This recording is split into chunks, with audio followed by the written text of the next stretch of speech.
Hey everyone, welcome back. So in this video we are going to discuss about the design architecture of TinyURL.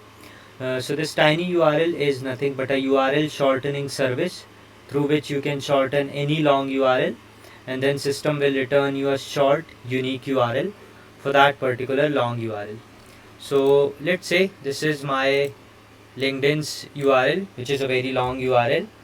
So we will just provide this long URL to TinyURL service, and we'll provide some alias name. Let's say Shivam underscore Shivam hyphen Tiwari 27, and we'll click on shorten URL, and then system will provide us a short unique URL for that particular long URL. So just copy this short URL, and when I will hit enter on this short URL, I'll be redirected to the same long URL. So this is the working of TinyURL. Now you might be thinking that what is the need of high level design or system design of such systems or such simple service. So the working of this service seems very simple. We will just store the mapping of long URL with the short URL in database, and our task will be done. But it is not going to work in this way, because if we scale our system we will be facing plenty of issues. So designing the architecture of this simple service is important. So let's try to design our system. So again, let's say you are in an interview of system design and an interviewer asked you to design, let's say, TinyURL. So how would you do? How would you approach this question? So the very first thing that should come into your mind are the functional and non-functional requirements of the system that you are going to build. So in case of TinyURL, what can be the functional and non-functional requirements? Let's discuss each one by one. So what user will be doing in this TinyURL? He will just provide the long URL. So this is going to be the first functional requirement. Provide long URL. And then system will generate a short URL for this particular long URL. So system will generate short unique URL for this particular long URL. So these are the couple of functional requirements that our system will have. Now what can be the non-functional requirements? So the very first non-functional requirement that our system will have is low latency. So it shouldn't be the case, let's say you provided your long URL and you want system to generate a short URL for that particular long URL, and let's say system is taking 2 minutes to generate a short URL. So this is obviously not a good thing. So low latency will be very important in this case. The next thing that or we can say the next non-functional requirement that our system will have is a high availability. So whatever system you are building or whatever service you are building should always be highly available. So high availability is very important. So these are the couple of non-functional requirements that our system will have. So we are pretty much good with the functional and non-functional requirements. Now before designing this system, or we can say this service, we need to ask a few questions to interviewer for making an assumptions and estimations so that we can design our system properly.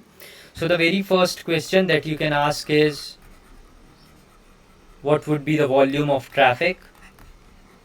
So interviewer will tell, okay, there will be 100 million users, 150 million users. So interviewer will tell you that okay, there will be this number of users in this system, or there will be this number of users using this service. So this is going to be the first question. The next question that interviewer you can ask to interviewer is length of TinyURL. Length of TinyURL. So it is very important to understand like what is the length, what is going to be the length of TinyURL, or we can say shortened URL, because when we will scale this will become an important assumption. So this is the second question that you can ask to interviewer. And the next question that you can ask is related to related to time, like how many, for how long you will be storing this tiny URL. You will be storing this tiny URL. So you will be asking this question for 5 years or for 10 years. So you will be asking this question here. So these are the questions that you can ask to interviewer for assumptions and estimations, so that you can design your system properly. Now let's say interviewer answered to your first question. The question was related to volume of traffic. So let's say interviewer said that okay, there will be 60 million users monthly using this service. So there will be 60 million monthly users for this service. So this is the answer of our first question. Now the second question is related to the length of the tiny URL. So in order to understand the length of tiny URL, you first need to understand what are the components of tiny URL, or we can say how we will be creating this tiny URL. So this tiny URL will be the combination of domain name, and it will be the combination of unique code. So this is how we will be creating tiny URL. Now domain name will be like this: www.tinyurl.com, and then we will be having some unique code. So this part is going to be same for every tiny URL, or we can say every shortened URL, and this part will be changed for every shortened URL or tiny URL. So our task is to find out the length of this unique code. So this is what I mentioned here when I said length of tiny URL. So we need to identify the length of this unique code. So let's say interviewer answered for this question and said that okay, the length of unique code will be 7 characters. So this is the answer of our second question. Now the third question is related to the time, like for how long you will be storing this tiny URL. So let's say interviewer said that we have to store this tiny URL for, let's say, 10 years. So these are the couple of questions we can ask to interviewer, and these are the answers for the questions that you asked to interviewer. So with these three assumptions, let's try to design our system. But before designing our system, we first really need to understand what data are we going to store in the database. So let's see what are the things or what data we are going to store in database. So first we will be storing a long URL that which we have to shorten. So we will be storing this long URL in database, and let's say in a worst case the length of long URL is nothing but a 2048 characters, and each character is of 1 byte. So in order to store 248 characters, we need 2000 bytes. That is nothing but 2k bytes. And we will also be storing short URL. So we have discussed that short URL will be the combination of these two things, domain name and unique code. So what will be the length of domain name? So our domain name will look like this: www.tinyurl.com. So in this domain name we will be having 1 2 3 4 5 6 7 8 9 and 10 characters. So we will be having 10 characters in domain name, and we have decided that unique code will be of length 7. So 7 plus 10, that is nothing but 17 characters. So for short URL we will be storing 17 characters, that is nothing but 17 bytes. That means we need 17 bytes to store short URL, and we will also be storing created at and expired at, that is nothing but a epoch time. So we will be storing this information as well, and each will be of 7 byte. This will also be 7 byte. So this expired time and created at time is important because we have decided that we are going to store this short URL for 10 years, or we can say for next 10 years. So these two details are also important. So this is the reason we are storing this.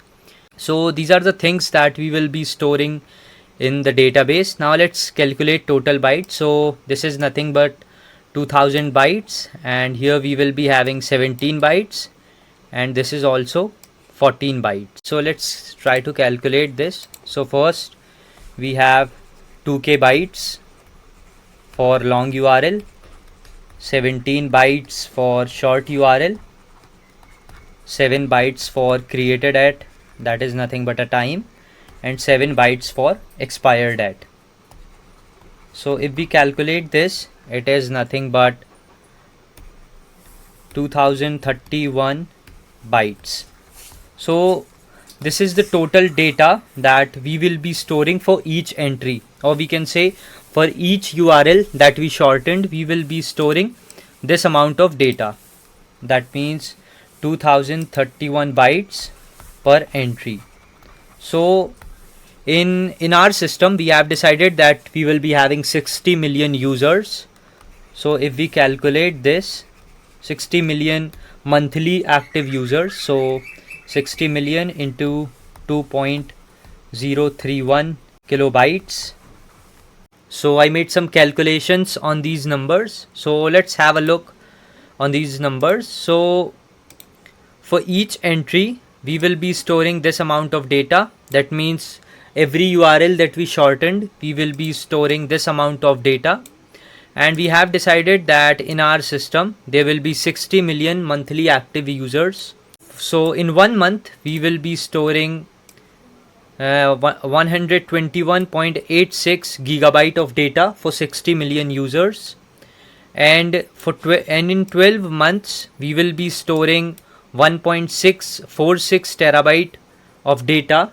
And for 10 years, we will be storing 14.6 terabyte of data. Why we calculated for 10 years? Because we have decided, or we can say we made an assumption that the URL that we are shortening, we will be storing that URL in database for the next 10 years. So this is the reason we multiplied this amount with 10. So for 10 years, we will be storing 14.6 terabyte of data. So this data will help us to make a choice of database, since there are 60 million monthly active users in our system. And in near future, it might be the case that there can be 80 million monthly users, or we can say 100 million monthly active users. So we need a database that will easily scale and that will also store huge volume of data. So the NoSQL database would be a good choice for storing this amount of data. RDBMS databases will provide us ACID properties, but we have discussed that there will be 60 million monthly active users in our system, and this number can easily grow in near future. That means we need a kind of database that will easily scale. Let's say total number of users goes from 60 million to 100 million. So we need a database that will easily scale and that will also store such huge volume of data. So NoSQL database would be a good choice because it is very hard to scale RDBMS database. So we have decided that we are going to use NoSQL database for this service. So we are pretty much good with the choice of database. Now let's talk about the URL shortening logic, how we will be shortening this URL. So let's talk about this URL shortening logic now. So the very first question, how we will be creating this short URL, or let's say here we have a long URL. So how we will be converting this long URL to short URL. So we have discussed that our short URL will be the combination of domain name and unique code. So how our domain name will look like? So it will look something like this: www.tinyurl.com, and this domain name will be same for each and every URL, or we can say each URL that we shortened. So this domain name is going to be the same. Now the only thing that we are going to change is unique code. So this unique code will be different for each and every URL that we shortened. So basically we need to identify how we will be getting this unique code. One more information that we have about this unique code is that the length of this unique code will be 7 characters. So in simple words, we need to generate these 7 characters for each URL, and we have to generate this unique code in such a way that for every shortened URL this unique code will be different. So how are we going to do this? So for this we have two approaches, or we can say two algorithms. First is a base 62 approach, and second is MD5 hash. So let's try to understand each one by one. So let's first understand base 62 algorithm. So in base 62 algorithm, the input that we will be providing is a numeric input. It can be an integer value or it can be a long value. So we will be providing numeric input, and the output that we will be getting in base 62 will be a base 62 output. Now what exactly this base 62 output? So this base 62 means in an output we can have alphabet from small a to small z, we can have alphabet from capital A to capital Z, and value from 0 to 9. So the output will look something like this. Let's say A B C 1 2 3 Z. So this is the kind of B62 output. So this is the output that we get if we use base 62 algorithm. Now the next algorithm that we have is a MD5. So in MD5 hash, the input that we will be providing to MD5 will be a string, or it can be any value, it can be a boolean value. So we will be providing input like this, and the output that MD5 hash will return will be a base 62 output. That will look like this. But in case of MD5 hash, the base 62 output will be very lengthy. In case of MD5, the length of this base 62 output will be a 32 character. We will also get base 62 output in this base 62 algorithm, but in this case the length of output, or we can say base 62 output, will be 6 to 8 characters. But in case of MD5, the length that we will be getting for this base 62 output will be 32 characters. So the output is going to be very lengthy in case of MD5 hash. So for base 62 algorithm, our output will look like this. It will be the combination of small alphabets, capital alphabets, and values from 0 to 9. So our output will look like this. And in case of MD5, we will get the same output, base 62 output. So output will look like this. It will similar to base 62 algorithm, but in MD5 hash the output length will be 32 characters. So this output will be bigger than this output. Now in case of MD5 hash, it might be the case that for two requests, let's say this is request 1 and this is request 2. So for two different requests, first 7 characters can be same in case of MD5 hash. Let's say this is the output for first request and this is the output for second request, and there are some more digits. Let's say 1 2 3 4 5, and here we have 7 8 9 A C. But we have decided that our unique code, or we can say length of our unique code, will be 7 characters. So in case of MD5 hash, it might be the case that for two different requests, those 7 characters can be same. So you can see here that for two different requests, first 7 characters are same for both the request or for both the outputs. So using MD5 hash is not a good choice, because there can be collision for two different outputs, and that leads to data corruption. So instead of using this MD5 hash, we will be using base 62 technique or base 62 algorithm. But we have one more algorithm, and we call this algorithm as a base 10 algorithm. Now we have two options. First we have base 62 algorithm, and second we have base 10 algorithm. So let's see the difference between both the algorithms and then make a choice or finalize the choice what we are going to select. So in base 62 and in base 10, the input that we will be providing will be same. We will be providing numeric input. It can be an integer value or it can be a long value, but the output that we will be getting in case of base 62 algorithm, we will be getting base 62 output, and in case of base 10, this is the output for base 62 algorithm, and for base 10 algorithm we will get base 10 output. Now what does that mean? So in base 62 algorithm we will get this base 62 output. That means our output will be the combination of small a to small z. It will be the combination of capital A to capital Z and values from 0 to 9. So if we calculate, it is nothing but 26, and it is nothing but 10. So if we make a sum of that, that is nothing but 62. So this is the reason we call this algorithm as base 62 algorithm. And in case of base 10, the output that we will be getting is a base 10 output. So the output will be the combination of digits from 0 to 9.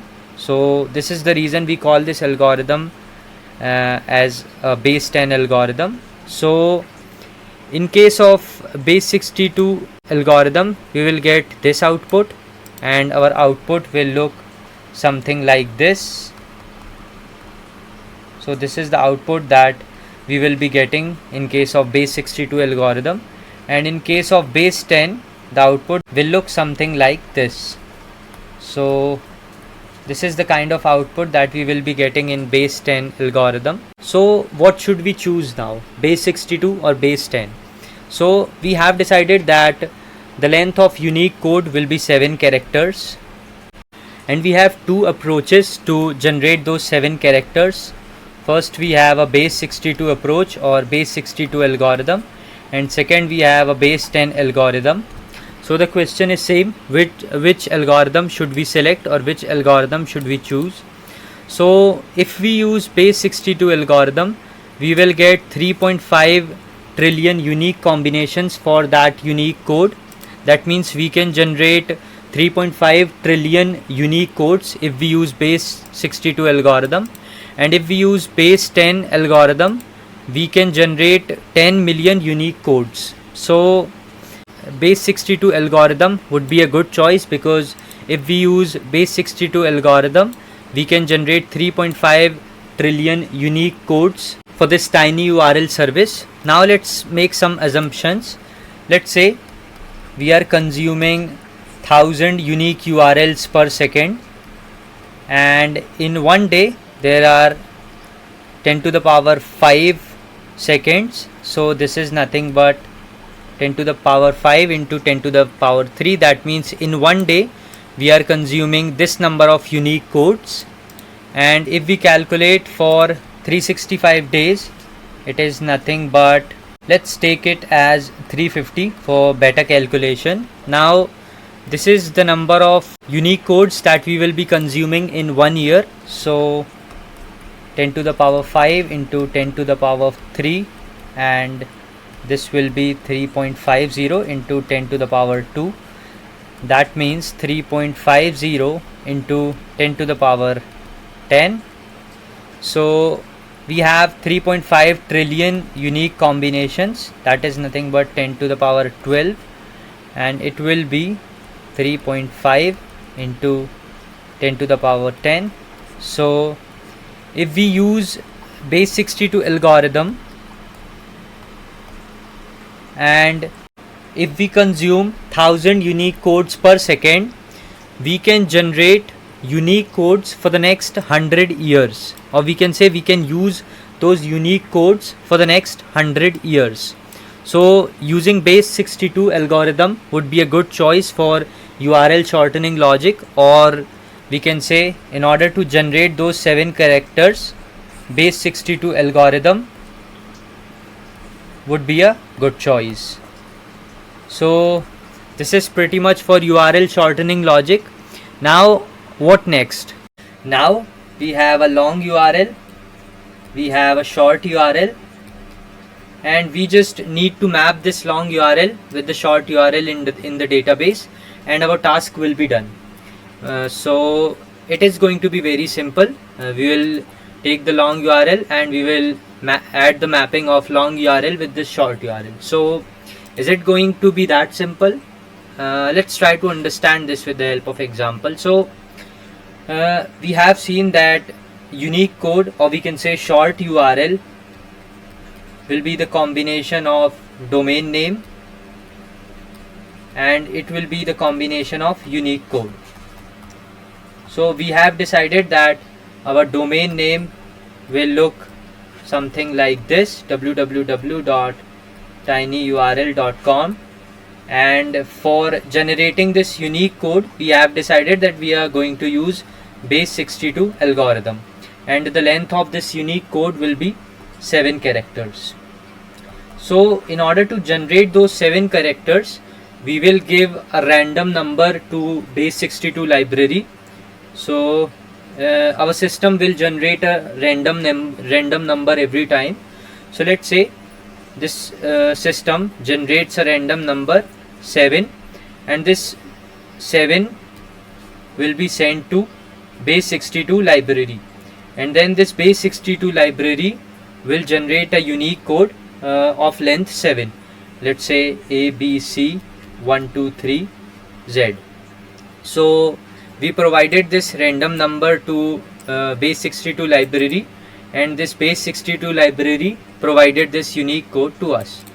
So this is going to be the flow. System will generate a random number every time, and this number will be sent to base 62 library, and then base 62 library will generate a unique code for that particular random number.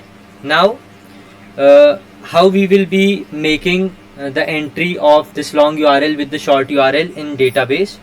So are we going to store the entry directly, and if we insert directly, is it going to work every time? So let's try to understand this with the help of example. So let's say we have two users, user 1 and user 2.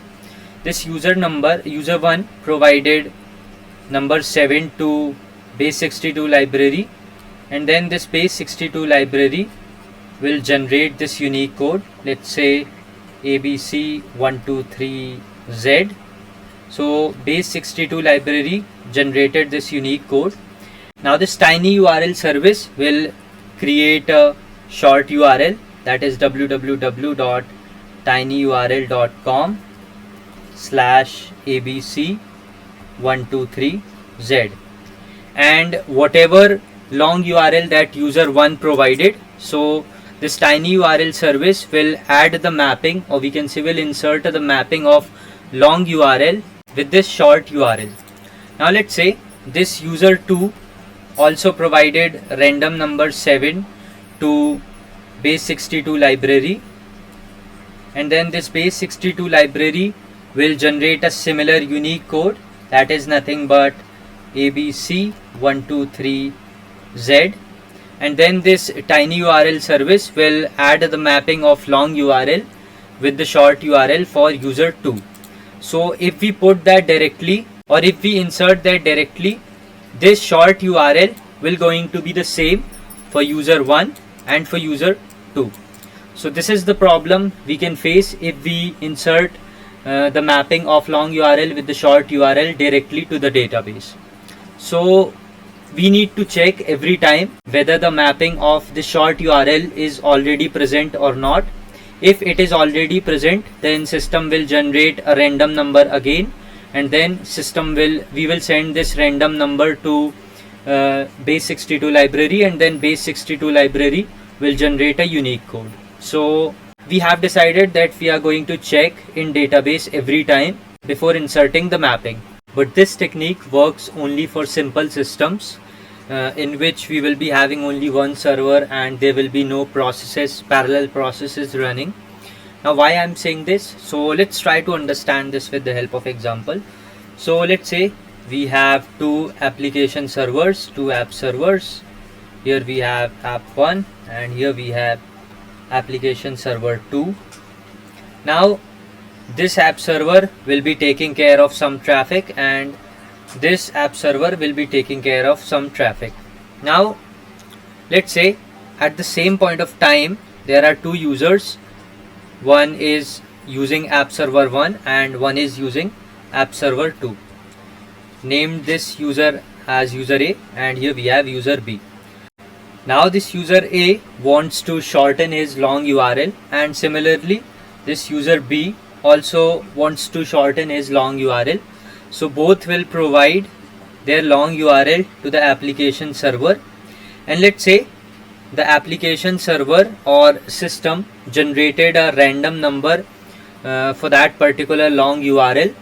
So both the application servers, or we can say this tinyURL service, will send this random number to the base62 library. Now in case of application server 1, let's say this application server 1 generated a random number 6 and this application server 2 also generated a random number 6. So both the application server generated the same random number. So this random number will be sent to base62 library. Here we will be having base62 library. So this random number will be sent to base62 library. Now this base62 library will generate a unique code for that particular random number 6, and similarly for this application server 2, base62 library will generate a unique code. Now system provided the same random number in both the application server. So it might be the case that both the application server can have same unique code, and when they will create a short URL, let's say this is the short URL created by application server 1 abc123x, and so this is the short URL that is generated by application server 1, and this is the short URL that is generated by application server 2. So it might be the case that both the application servers can generate a same short URL, and both the processes are running parallelly. Application server 1 is taking care of first user's request, and application server 2 is taking care of second user's request. So it might be the case that system will generate a same short URL for both the users, and then both the users will insert their mapping to the database. Now short URL would be same for both the users, so it would be the collision and data will be corrupted. So this approach is also not going to work if we scale our system. So the problem that we are facing is because of the short URL. That means we need to give a random number, or we can say new number, every time to the application server. Even if it is application server 1 or application server 2, we will have to give new number every time. So how we can achieve this? So we need something that will give us new number every time, so that we will provide this new number to application server 1, application server 2 for every new request, and we have to make sure that this number will never come again. So how we can achieve this? So counter can provide us such functionality. We will just keep incrementing a number, and that will give a new number every time to us, and if we passed one number, that number is never going to come again. So using counter, we can somehow solve this problem. So let's try to understand this with the help of example. So let's say here we have a counter. Here we have a counter, and this counter provides a new number every time, a number that is never going to repeat again. So we will provide this random new number to the base 62 library, and then this base 62 library will generate a unique code for this particular random number. Since we are using counter, so it is obvious that number is never going to repeat again. Now in this case, we do not need to check in database that the entry is present or not, because counter provides a random new number every time, and the number will be unique. So we will provide this unique number to the base 62 library, and then base 62 library will generate a unique code for every new random number or every new counter. So in this case, we do not need to check in database whether the entry for long URL is present or not. But what if we scale? So let's try to understand this with the help of example. So let's say here we have two application servers, application server 1, and here we have application server 2. So what will happen in this case? So in this case, in order to get the new number, both the application servers will have to ask to the counter that give me a new number. So this counter will provide new number to application server 1 and application server 2. Now what if this counter goes down or counter gets crashed? So what will happen in this case? So if this counter gets crashed, both the application server will also be down and will not function. So this counter will be a single point of failure. Now let's say both the application servers are present in two different regions. So let's say this is application server 1 and this is application server 2, and both the application servers are present in two different regions. So in this case we need two different counters. So let's say this is the counter for application server 1 and this is the counter for application server 2. Now let's say this counter is managing the range, or we can say this counter is providing the range from 1 to 1 million, and this counter providing the range from 1 million to, let's say, 2 million. So basically this counter will provide a number between 1 to 1 million to this application server, and this counter will provide a number between 1 million to 2 million to this application server 2. So this is how we can store the mapping of long URL with the short URL. This counter 1 will take care of application server 1 and this counter 2 will take care of application server 2. That means we are going to use different counters for different application servers. But in this case as well, we can face some issues. Let's say this counter 1 goes down. So what will happen in this case? So in this case, if this counter 1 goes down or got crashed, this application server will also be down. And the other issue that we can face is because of the range. Let's say this counter 1 reaches the limit of 1 million.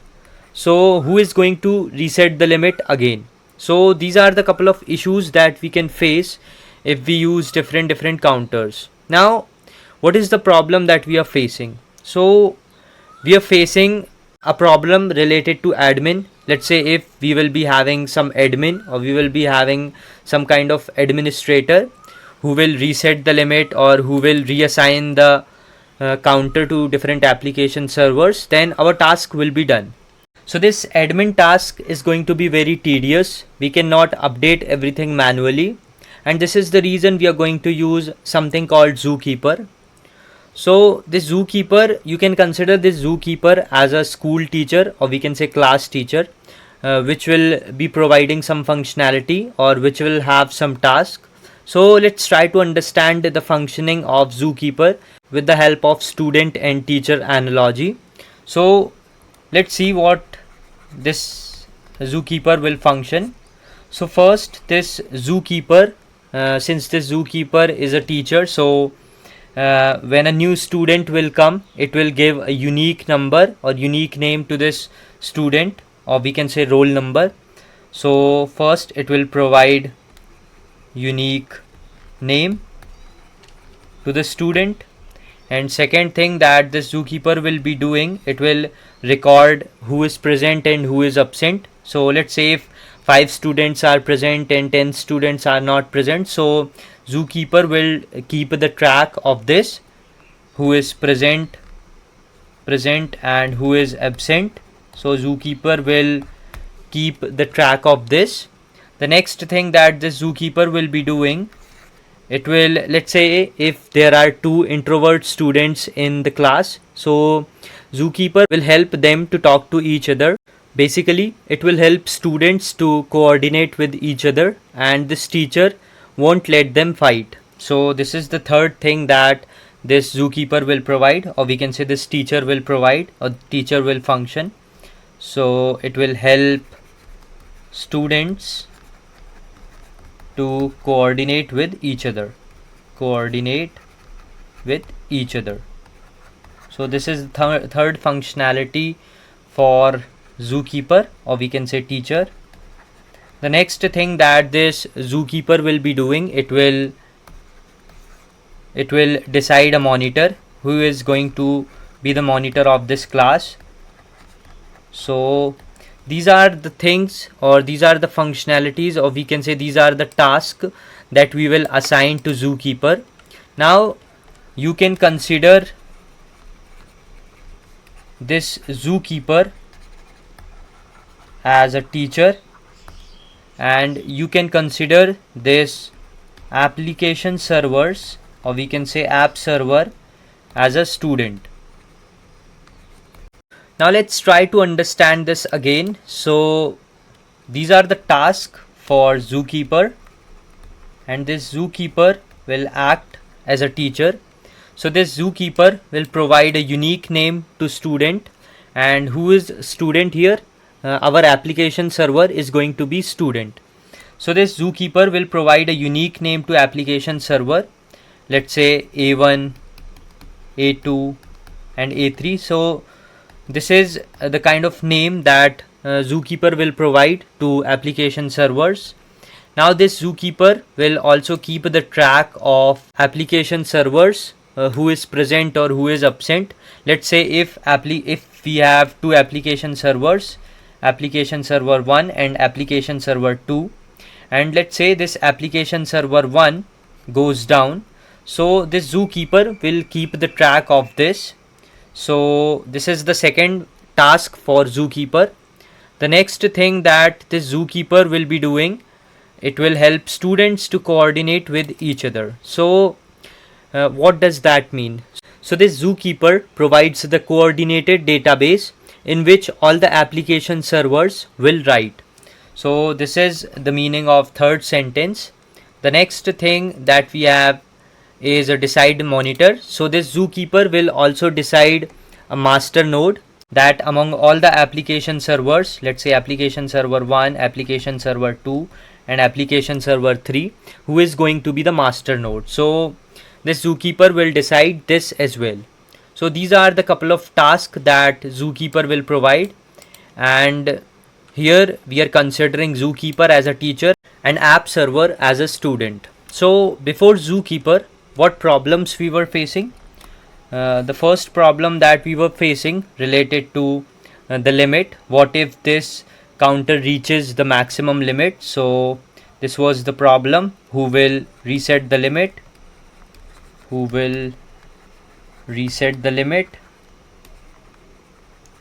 And the next problem was related to the start, a start of counter, from where we have to start the counter. So starting point of counter, this was the second problem. The next problem was related to the counter failure. What if counter gets failed. So what will happen in this case? So these are the problems that we were facing before Zookeeper, but after Zookeeper Zookeeper will manage all the things. So let's try to understand this with the help of example now. So let's say here we have a user, and this user wants to store his long URL to the database, and then this tiny URL will provide a short URL for this particular long URL. So this user will make a request, and this request will first interact with the load balancer. Now this load balancer will decide which server or which application server to connect with. So let's say here we have three application servers: application server 1, application server 2, and here we have application server 3. And here we have our NoSQL database in which we are storing the mapping of long URL with this short URL. And we have decided that we are going to use NoSQL database for this because of high traffic, and we will have to scale our system. So we are going to use NoSQL database. And here we will also be having a Zookeeper, which is a coordination service. So here we will be having a Zookeeper. So this Zookeeper, or we can say in the memory of Zookeeper, we will be having counter ranges. Let's say 1 lakh to 2 lakh, and 2 lakh to 3 lakh, 3 lakh to 4 lakh, and so on. So for 3.5 trillion unique combinations, or we can say 3.5 trillion unique codes, we will be storing entry in Zookeeper memory. This is going to be the range of counter. Now let's say whenever a new application server will be added, this Zookeeper will provide a unique name to that application server. And let's say there's a counter running in each application server. So first thing what this Zookeeper will do, it will provide the unique name to application server, and then this Zookeeper will also provide counter range to each application server. Let's say Zookeeper provided counter range from 1 lakh to 2 lakh to this application server 1, and similar for this application server 2, and for application server 3 this Zookeeper will provide counter range, and we can consider that in each application server there's a counter running in it. So whenever this Zookeeper will get to know that okay, application servers are online, so this Zookeeper is configured in such a way that it will provide the application it will provide the counter range to each application server, and it will also provide a unique name to that application server. Now let's say the range for this application server 1, which is 1 lakh to 2 lakh, has been reached. So what will happen in this case? So in this case, this Zookeeper will get to know that okay, the range limit for application server 1 has been reached. So this Zookeeper will provide a new range, new available range. Let's say this is assigned to application server 1, application server 2, and this is assigned to application server 3. So this Zookeeper will find a free range, let's say 4 lakh to 5 lakh, and it will find that okay, this is the free range. So it will provide this free range, free counter range to application server 1 again. Now what will happen if this application server 2 goes down? So what will happen in this case? So in this case as well, this Zookeeper will get to know that okay, this application server 2 has been down. So this Zookeeper will block this entry if application server 2 goes down. Now the next case that we can have is if we add one more server. Let's say we added one more application server. So this Zookeeper will provide a unique name to this application server, and it will also provide a unique range. So I'm creating this counter range here, let's say 5 lakh to 6 lakh. So the Zookeeper will get to know that okay, this is the free range. So it will provide this free range to application server 4. So this is how Zookeeper solves the problem of counter, and this is how we can store the mapping of long URL with the short URL in database using Zookeeper. Now we are also going to use Redis here, because it is obvious that if someone is storing the mapping of long URL with the short URL in database, then he will be fetching that short URL, or let's say long URL again. So we will also be storing this mapping in Redis. So let's try to understand the flow again. So let's say this user wants to store his long URL in database and wants to get some short URL for this particular long URL. So he will make a request, and the request will interact with the load balancer. Now this load balancer will decide which server to connect with based on the load on the server and some other parameters. Now let's say this load balancer decided that he is going to connect with the application server 2. Now this application server 2 will have the range, or we can say counter range, that is assigned by Zookeeper. So there's a counter running in this application server, and this counter will run from a particular range to a particular range that is provided by Zookeeper, and it will generate unique code for that, and this mapping will be stored in the database, NoSQL database. And this application server will also store this mapping in Redis, so that user can access again for faster retrieval and to reduce the latency. So this is going to be the flow, and this is how using Zookeeper we can solve the problem of counter. And yeah, this is pretty much for tinyURL service. So this is all for this video. In the next video we will be discussing the design architecture of Outlook. So yeah, that's all. Thanks. We'll see you in the next video.